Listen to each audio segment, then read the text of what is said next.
오늘 저녁 예배 시간에도 우리 하나님께서 함께 하셔서 또 우리 가운데 은혜 주실 줄 믿습니다.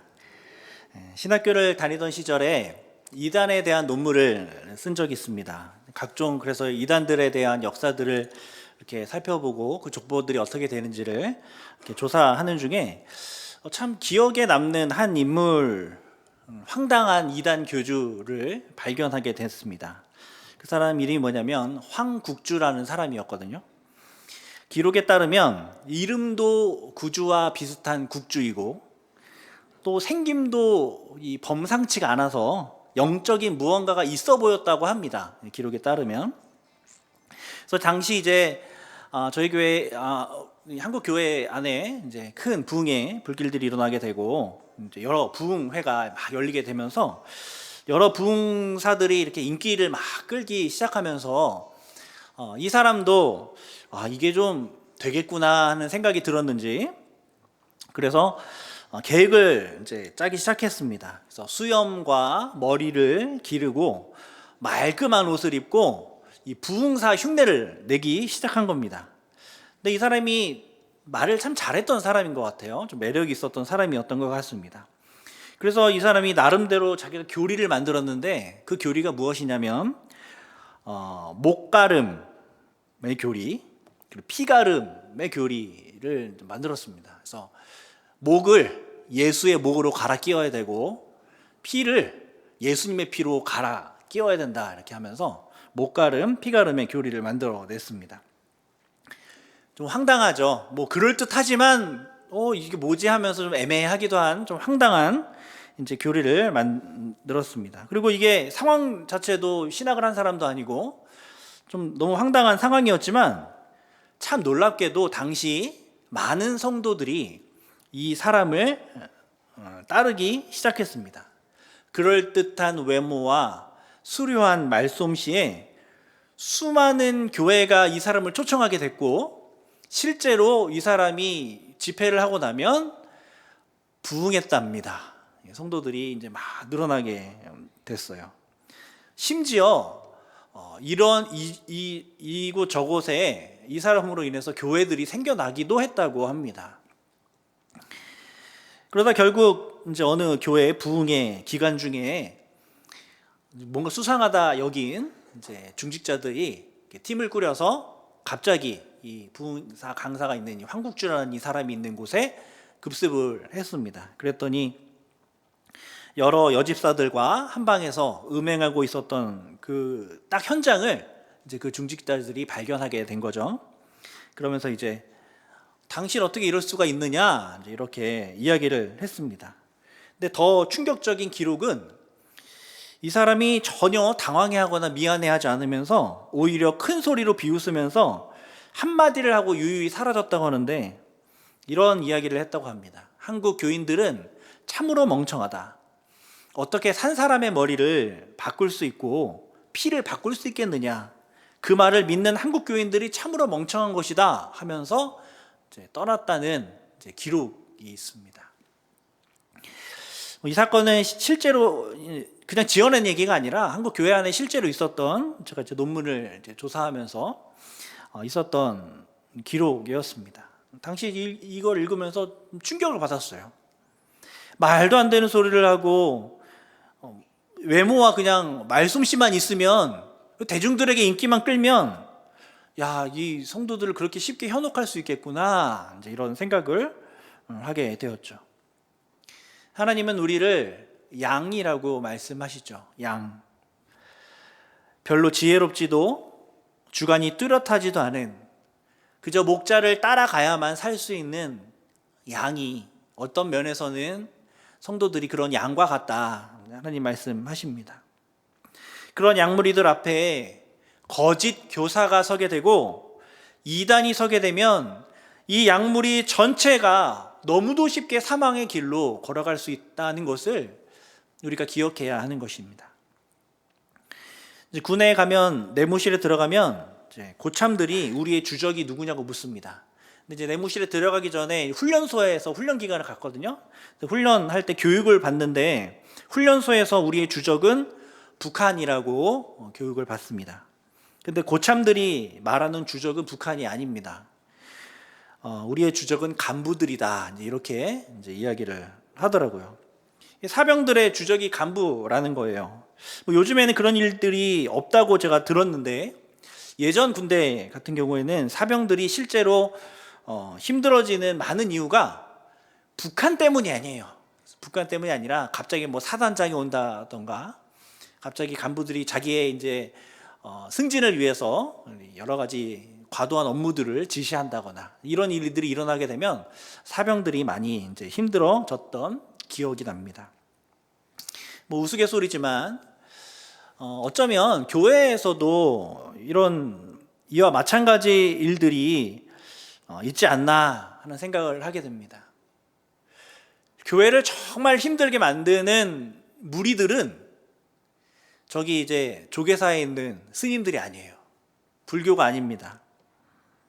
교회 안에 교묘히 들어와서 나도 교회다라고 주장하는 이단들, 세상의 생각들과 세상의 가치관들을 가지고 와서 교회가 이래야 된다라며, 교회가 세상처럼 가야 된다라고 그렇게 말하는, 이렇게 해도 이 죄도 하나님이 기뻐하시는 일이다라며 교회 안에 교묘히 들어와서 성도들을 꿰어내는 그런 세속화된 주장들, 세속화된 교인들이 교회를 더 힘들게 하는 주범이라 할 수 있죠. 베드로는 오늘 우리가 읽었던 베드로후서 2장 말씀을 통해서 이와 같은 거짓 선지자들에 대해서 강력한 어조로 경고를 하는 겁니다. 너무너무 위험한 자들이거든요. 강력하게 경고를 합니다. 1절 보면, 그러나 백성 가운데 또한 거짓 선지자들이 일어났었나니 이와 같이 너희 중에도 거짓 선생들이 있으리라 말씀합니다. 예전에도 있었던 것처럼 너희들 가운데에도 생겨날 것이고 있다라는 거죠. 미가야 선지자가 활동할 때 거짓 선지자 시드기야가 일어났죠. 눈물의 선지자 예레미야가 이 바벨론의 노예 상태를 예언할 때 너희들은 포로로 들어갈 것이다, 하나님이 너희를 심판할 것이다, 이렇게 이야기할 때 거짓 선지자 하냐냐가 일어나서 그런 일이 일어나지 않을 거다라고 백성들에게 거짓된 희망의 메시지를 전했습니다.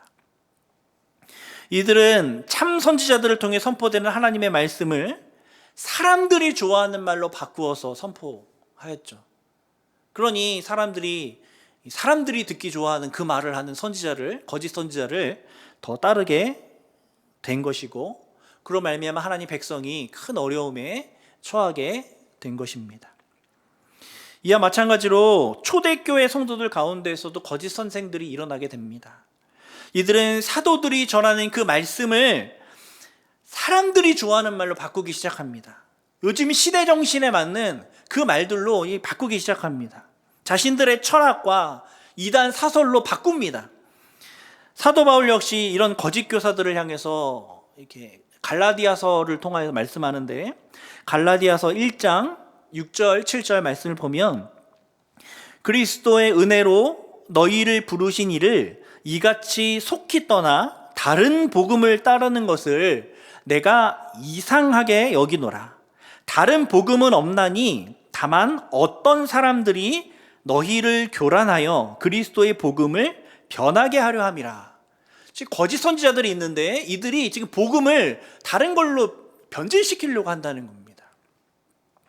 그러니까 초대교회 때 이런 거짓 교사들이 있었다는 것이죠. 구약 시대에도 초대교회에도 거짓 교사들이 있었다면 오늘날에는 있을까요, 없을까요? 오늘날에도 분명히 있을 것입니다.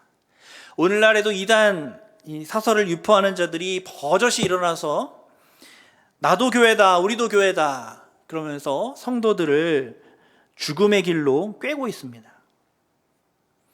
이들은 모두 예수 그리스도께서 단번에 죽으심으로 우리의 모든 죄를 해결하여 주시고 모든 구원 계획을 성취하셨고 오직 그로 말미암아 구원받는다는 이 진리를 어그러뜨립니다. 나도 예수다, 내가 재림 예수다, 그것 말고 다른 어떠한 것을 더 너희들의 공로가 필요하다, 헌금을 많이 해야 구원받을 수 있다. 이거 몇 명을 전도해야 구원받을 수 있다. 뭐 이런 것들로 이 진리를 변질시키는 것이죠. 교묘하게 부인합니다. 진리를. 교세를 확장시키기 위해서, 자신들의 사리와 사욕을 채우기 위해서 거짓된 진리를 만들어내는 것이죠. 이들의 말도 우리를 현혹하는데 이들의 열매 역시 우리를 현혹하기도 합니다. 제가 처음에 말씀드렸던 이 황국주라는 사람을 통해서 실제로 교회 안에 어느 정도의 성도들의 수가 늘어나게 되었습니다. 교세가 확장되고 교회 건물들이 세워진 건축물들이 있습니다. 그런 열매들을 보면 하나님이 이 황국주라는 사람과 함께 하지 않았나 하는 오해를 할 수도 있습니다. 그 열매만 보면 그렇죠. 겉으로 보는 그 열매만 보면 그렇습니다. 그러나 그렇지 않죠. 오늘날 이단의 교세가 늘어나고 있다고 합니다. 이단에 빠진 사람들의 삶을 보아도 얼핏 보면 참 열정적이다. 어떤 면에선 참 사랑이 많아 보인다. 참 도덕적으로 보인다. 참 헌신적이다. 이렇게 또 행복해 보인다. 뭐 이런 식으로 오해할 수 있습니다. 그런 외적으로 보여지는 그러한 모습들에 우리는 속아서는 안 될 것입니다. 구약 시대에도 그렇게 잘 대접받는 거짓 선지자들이 있었고, 초대교회에도 참 인기를 많이 얻는 거짓 선지자가 있었습니다. 거짓 교사가 있었습니다. 그러나 결국 그들은 멸망하였고 정죄되었습니다. 하나님은 그들이 옳다 하지 않으셨습니다.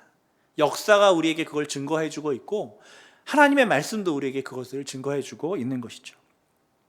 오늘 말씀 보면 베드로도 역사를 예로 들어서 이 거짓 교사들의 유혹을 뿌리쳐야 된다 이제 경고하고 있습니다. 아무리 거짓 교사들이 그럴듯해 보이고 아무리 그 거짓 교사들이 그 행동들과 그 말들이 아무리 설득력이 있어 보여도 성경에 분명히 기록되어 있는 이 하나님의 경고를 어긋나게 만들고 하나님의 이 진리를 어긋나게 만들면 그들은 잘못된 길로 가고 있는 것이고 망하는 길로 인도하고 있는 거짓 교사들이다. 그렇게 하나님 말씀하시는 것이죠. 이 거짓 교사들이 왜 거짓말을 할까요? 왜 거짓말을 할까요? 그 이유가 있습니다. 그것은 바로 탐심 때문입니다.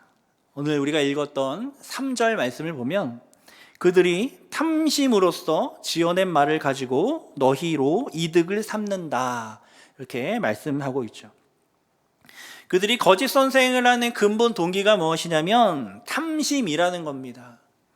돈이나 명예, 인기, 이런 것들에 대한 탐심으로 인해서 거짓 선생 역할을 하게 되는 것이죠. 이들은 영혼의 구원과 생명에 관심이 없고 오로지 이 땅에 썩어질 것에 더 마음을 쓰고 있는 사람들입니다. 이 땅의 것을 더 많이 얻기 위하여 하늘의 것을 팔아먹는 것이죠. 너무 안타까운 일입니다. 게임에 빠진 사람들이 이 수천만 원에 달하는 게임 아이템을 사기 위해서 돈을 사용한다고 합니다. 그냥 일반적인 사람들이 이제 생각해 보기엔 참 이해가 되지 않는 것이죠. 어떻게 그런 일에 수천만 원이나 되는 돈을 사용할 수 있을까? 어떻게 게임에 중형차 한 대 값의 돈을 투자할까? 이런 생각이 듭니다. 하지만 게임에 빠진 사람들에게는 그런 일들이 일어납니다. 처음에는 재미로 시작한 그저 취미생활로 시작한 게임이었는데 나중에는 그 게임이 인생의 가장 중요한 목표가 되는 것이죠. 너무너무 중요한 가치로 변하게 되는 것입니다. 점점 마음을 두고 점점 욕심이 생기고 점점 욕심이 생기다 보니까 탐심이 계속 생기다 보니까 그러한 결과로 나타나게 되는 것입니다. 탐심이 그런 것이죠. 탐심은 그것을 허용하고 그것을 마음에 두면 점점 그 마음이 커집니다. 이 땅의 것들을 향한 그 탐심을 계속해서 허용하다 보면 그 탐심이 점점 커져서 오히려 영원한 것을 버리고 그것을 얻기 위하여 어리석은 결정을 할 때가 많이 있는 것입니다. 그래서 이 탐심을 채우기 위하여 영혼을 이용하고 하나님의 진리를 어그러뜨리는 것이죠. 그런데 이런 거짓 교사들이 성공하기 위해서는 나 혼자만 탐심을 가지고 있어서는 성공하지 못합니다. 이 거짓 교사가 성공하려면 가르치는 그 사람도 이 똑같은 탐심을 가지고 있어야 합니다. 다른 사람들에게도 탐심이 있어야 이 탐심을 부추겨서 거짓 선생의 역할을 할 수 있는 것이죠. 2절을 보면, 우리가 읽었던 말씀 2절을 보면 그들의 호색하는 것을 따르는 사람들이 있다 기록되어 있죠. 또 3절을 보면 그들의 지어낸 말을 가지고 또한 이득을 취하려 하는 사람들이 있다 기록되어 있습니다. 그러니까 이 거짓 교사들만 탐심 가지고 있었던 것이 아니라 그 거짓 교사들을 자신의 욕망과 이득을 위하여 그 거짓 가르침을 받아들이는 교인들도 문제가 있다는 것입니다. 손바닥에 마주쳐야 소리가 나는 것처럼 화답을 해야 이 대화가 이어지는 것이죠. 거짓 교사들과 교인들 안에 있는 그 탐심끼리 서로 마주쳐서 그들이 그렇게 거짓된 길로 나아가게 된다는 것이죠. 많은 성도들이 이단의 수장을 욕하고 그들의 죄에 대하여 입을 모아 이야기하지만 그 이단을 따르는 사람들은 아이고 그냥 불쌍하다라고만 생각합니다. 물론 그런 면이 없지 않아 있지만 사실 따르는 사람들에게도 분명히 죄가 있습니다. 성경은 이단을 따르는 사람들 안에 자신의 욕망을 충족시키려는 마음, 자신의 이득을 채우려는 마음이 있다는 것을 분명하게 밝히고 있습니다. 이것은 물론 이단에 빠지지 않는 우리들도 마찬가지입니다. 우리 안에도 역시 여전히 이러한 탐심이 있죠. 탐심이 있고 누군가가 그것을 건드려주지 않았기 때문에 하나님의 은혜로 우리를 지켜주셨기 때문에 우리가 이단에 빠지지 않은 것이지 누군가 정말 하나님이 지켜주지 않으시면 우리 역시 우리 안에 있는 탐심으로 인해서 이단에 빠질 수밖에 없게 될 것입니다. 지적인 탐심, 잘못된 육적, 영적 탐심으로 인해서 거짓 교사들의 가르침이 귀에 들려오는 것입니다. 탐심으로 인해 마음이 흔들리게 되고 탐심으로 인해 고통받게 되고 탐심으로 인해 영생을 잃어버리게 되는 것이죠. 이 탐심으로 인한 폐해는 교회에서만 인정하는 것이 아니라 불교에서도 인정을 하고 있죠. 불교에서 무소유, 무욕을 주장하는 이유가 바로 이 탐심, 마음속에 있는 이 번뇌, 그걸로 인해서 사람들이 흔들리기 때문에, 고통받기 때문에 이러한 이 탐심을 없애기 위해서 마음을 비워야 한다고 불교는 이야기를 하죠. 마음 비워야 된다. 하지만 성경은 이러한 탐심을 없애기 위해서 마음에 예수 그리스도를 꽉 채워야 된다라고 말씀하고 있습니다. 탐심을 없애는 방법, 거짓을 이기는 방법, 그것은 우리 마음에 예수 그리스도를, 진리의 말씀을 가득 채우는 것입니다. 그것이 이기는 방법이죠. 우리 마음 가운데 예수 그리스도가 가득 차 있고 하나님의 말씀이 가득 차 있고 하나님의 나라가 가득 차 있으면 거짓 교사들의 말에 미혹되지 않는다는 것입니다. 어떤 교회는 단지 큰 교회가 되기 위해서 성경적이지 못한 세상적인 방법을 사용하기도 합니다. 법을 어기기도 하고 예배와 말씀을 사람들의 취향에 맞추어서 바꾸기도 합니다. 크게 되려는 탐심에 그 미혹되어 어리석은 선택을 하는 것입니다. 돈에 대한 탐심, 명예에 대한 탐심으로 가득 차 있다면 언제든 거짓 교사들에게 휘둘릴 수밖에 없습니다. 이 세상을 향한 그 탐심, 세상적인 것들에 대한 탐심이 우리 가운데 있으면 우리는 언제든지 흔들릴 수밖에 없습니다. 그러나 우리의 마음 가운데 예수 그리스도가 가득 차 있고 하나님의 말씀이 가득 차 있으면 이 탐심을 몰아낼 수 있는 것이죠. 베드로는 거짓 교사들에게 흔들리지 않도록 경고하면서 세 가지 성경의 말씀, 성경 이야기를 이야기해 주고 있습니다. 이 탐심에 흔들리지 않도록 경고하면서 세 가지 이야기를 하는 것이죠. 첫 번째 이야기는 범죄한 천사들의 이야기입니다. 범죄한 천사들의 이야기. 4절을 보면 하나님이 범죄한 천사들을 용서하지 아니하시고 지옥에 던져 어두운 구덩이에 두어 심판 때까지 지키게 하셨다라고 말씀하고 있죠. 아무리 천사라고 할지라도 범죄하면, 하나님을 반역하면 지옥에 가고 어두운 구덩이에 던져진다는 겁니다. 천사, 참 신령한 모습을 하고 있겠죠? 천사기에 엄청난 능력을 갖고 있겠죠? 천사였기에 하나님을 위해서 엄청난 일들을 했겠죠?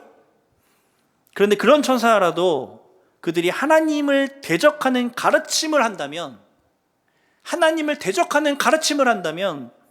반드시 지옥에 간다는 거예요. 그런 천사라도, 이전에 아무리 하나님을 잘 섬겼던 경력이 있던 천사라도, 이전에 아무리 하나님의 교회에 큰 도움을 주었던 경력이 있던 천사라 할지라도, 그가 하나님을 대적하는 거짓 가르침을 하고 있다면, 말씀에 어긋나는 거짓 가르침을 하고 있다면 반드시 어두운 구덩이에 내던져지게 될 겁니다.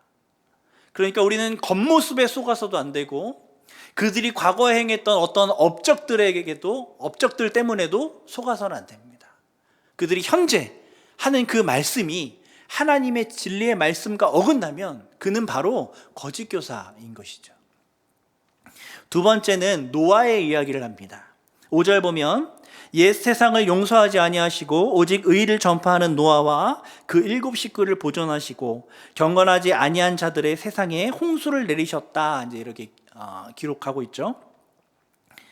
무엇을 이야기하냐면 다수에 속아서는 안 된다는 거죠. 다수에 속아서는 안 된다는 겁니다.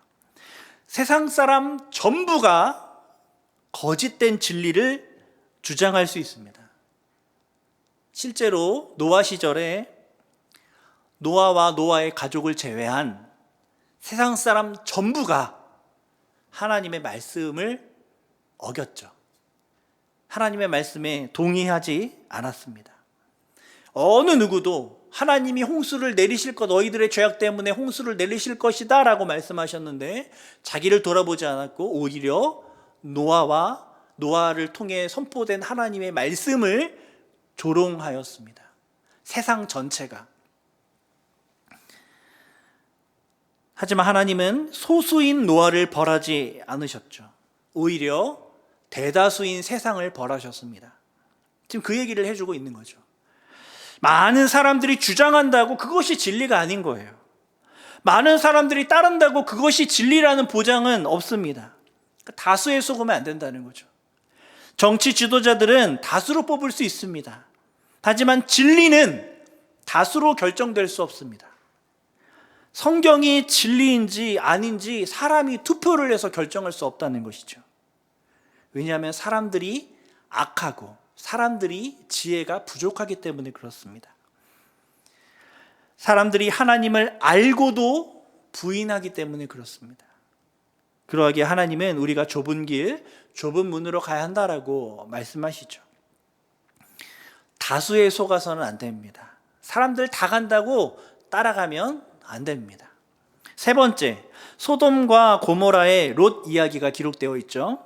6절부터 8절 보면, 소돔과 고모라 성을 멸망하기로 정하여 죄가 되게 하사 후세에 경건하지 아니할 자들에게 본을 삼으셨으며 무법한 자들의 음란한 행실로 말미암아 고통당하는 의로운 롯을 건지셨으니 이는 이 의인이 그들 중에 거하여 날마다 저 불법한 행실을 보고 들으므로 그 의로운 심령이 상함이라, 이렇게 말씀하고 있습니다. 거짓을 따르는 소돔과 고모라가 그때 당시는 어땠냐면 형통했습니다. 그들이 그들의 음란한 행실로 말미암아 즐거워하였답니다. 행복했어요. 근데 의를 따르는 롯은 어떠했습니까? 그들의 불법으로 말미암아 고통당했습니다. 억울했어요.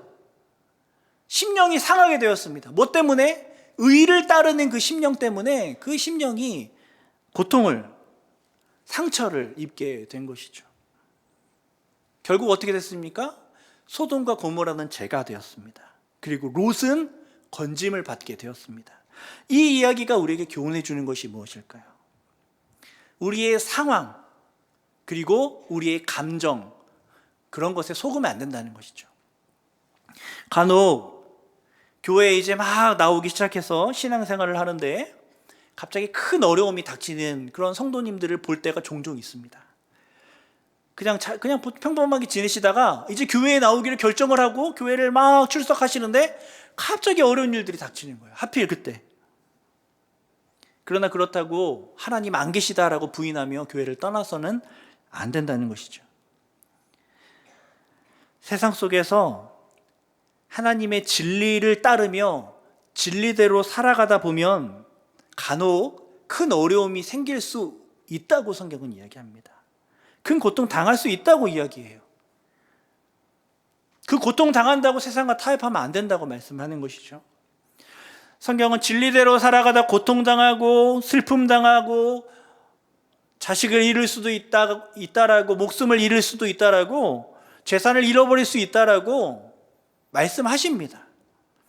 그러니까 그런 상황들에 속지 말고 끝까지 진리의 말씀만 붙들고 나아가라고 우리에게 이야기해주고 있는 것이죠. 또 우리가 속기 쉬운 게 무엇이냐면 이 상황 때문에도 속기 쉬운데 감정 때문에도 속기 쉽습니다.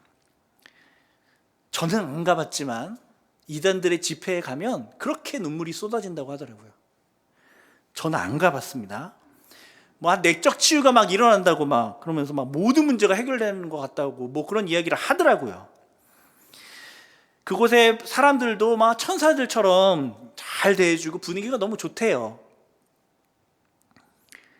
그런 이단인 줄 알면서도 넘어가겠죠. 처음에는 모르게 숨기다가 나중에는 밝혀도 분위기가 너무 좋으니까 여기가 진리인가 보다 하면서 한다고 하더라고요. 하지만 그런 감정들에 속아서는 안 됩니다. 롯은 진리를 따르면서 심령이 상했습니다. 소돔과 고모라는 음행으로 인해서 행복하고 기뻐했고요. 그러나 소돔과 고모라는 재고, 그 기쁨과 거짓 행복 뒤에는 아무것도 없는 죄만 남게 되었습니다. 그러나 롯은 상한 심령 뒤에 영혼의 구원을 얻게 된 것이죠. 행복한 사기꾼보다 스트레스 받는 자원봉사자의 삶이 하나님 앞에 훨씬 가치 있습니다. 그것이 훨씬 가치 있는 인생이죠. 감정적인 기쁨은 전혀 믿을 것이 되지 못합니다. 감정적인 기쁨을 가지고 거짓과 진리를 구분할 수 없습니다. 눈물 나오면 하나님 말씀 선포된 거고 하품 나오면 거짓된 말씀인 건가요? 그 안에 예수 그리스도가 드러나면, 하나님의 진리의 말씀이 드러나면 그것이 하나님의 말씀인 것이죠.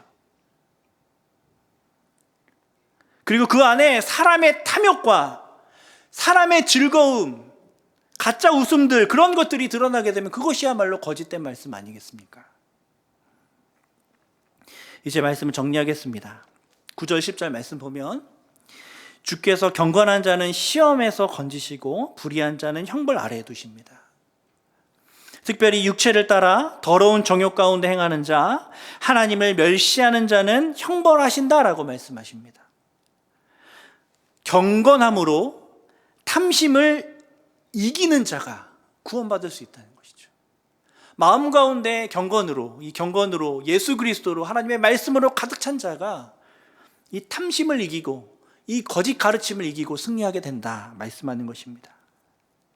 수많은 이단들이 구약에도 있었고 신약에도 있었고 오늘날도 있었고 한국교회 초기에도 있었습니다. 지금도 있습니다. 그리고 앞으로도 있을 것입니다. 그들은 자신과 사람들 안에 있는 탐심을 이용해서 거짓된 가르침을 일삼습니다. 때론 천사들처럼 속이고, 때론 다수의 사람들로 속이고, 때론 상황과 감정으로 속입니다. 그들의 속임수가 너무나 강력해서 속지 않는 것이 이상할 정도입니다. 하지만 속으면 반드시 멸망하게 됩니다. 너무너무 위험한 것이죠. 근데 이 속임을 이길 수 있는 유일한 방법이 있다고 말씀합니다. 9절 말씀처럼 경건으로 탐심을 이기는 것입니다. 우리 안에 예수 그리스도를 가득 채우고 하나님의 말씀을 가득 채워서 이 탐심을 이기는 것입니다. 이제 잠시 뒤에 또 성경 암송하는 시간을 가질 텐데, 그것처럼 하나님의 말씀 우리 마음 가운데, 우리 생각 가운데 가득 채울 때 그것을 통하여 우리가 이 탐심을, 거짓 가르침을 이겨낼 수 있는 것이죠. 경건으로 거짓 가르침을 몰아내서 하나님 주시는 모든 복을 받아들이는 저와 여러분 되기를 간절히 소원합니다. 기도하겠습니다. 아버지 하나님, 우리를 사랑하사 우리로 하나님의 전에 나와 하나님의 진리의 말씀을 청종하며 그 앞에 엎드려 하나님을 경배할 수 있게 하시는 애 감사드립니다. 하나님, 주님께서 경고하셨던 것처럼 우리 안에도 탐심이 있음을 두려운 마음으로 고백합니다. 그러나 하나님, 이제 이 우리 안에 있는 모든 탐심의 마음들도 하나님의 말씀으로, 예수 그리스도로 우리의 마음을 가득 채움으로 모든 탐심을 몰아내게 하시고, 그래서 거짓 진리, 거짓 가르침의 유혹으로부터 승리하는 우리 모두가 되게 하여 주옵소서. 오직 진리만을 따르기를 소망하며 나아가는 모든 성도들 가운데 아버지 하나님께서 친히 찾아오셔서 말씀하신 주님께서 우리 삶 가운데 지켜주실 줄 믿고 감사드리며 예수님 이름으로 기도드립니다. 아멘.